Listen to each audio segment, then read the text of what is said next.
പറ്റിയാണ്. Type 1 diabetes. അതിൽ actually ഇൻസുലിനും C peptide are released in the ratio of 1:1 ആണ്. In case of type 1 diabetes mellitus രണ്ടും decrease ആവും. ഇൻസുലിനും സി പെപ്റ്റൈഡും ഡിക്രീസ് ആവും.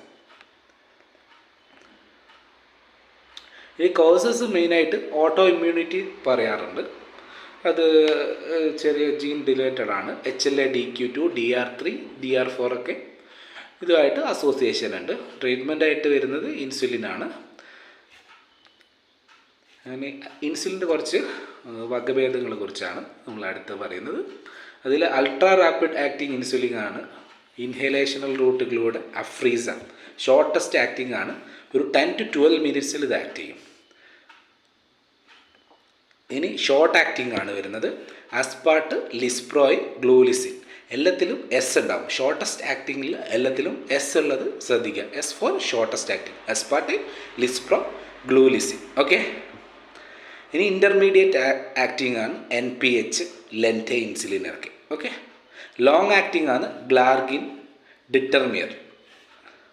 ഒരു 24 hour ആക്ഷൻ ഉണ്ട്. അൾട്രാ ലോങ് ആക്ടിങ് ആണ്, അതായത് ഏറ്റവും കൂടുതൽ ലോങ്ങസ്റ്റ് ഡ്യൂറേഷൻ ഓഫ് ആക്ഷൻ ഉള്ള ഇൻസുലിനാണ് ഡെഗ്ലൂടെൻ. 42 hours ആണ് ഈ ഒരു ഇൻസുലിന് വരുന്നത്. പിന്നെ വൺസ് എ വീക്ക് ഇൻസുലിൻ ഉണ്ട്, ഐക്കോഡെക്. ഇൻസുലിൻ്റെ ഒരു സൈഡ് എഫക്റ്റ് നമ്മൾ പറയുകയാണ്, ഇൻസുലിൻ കോസസ്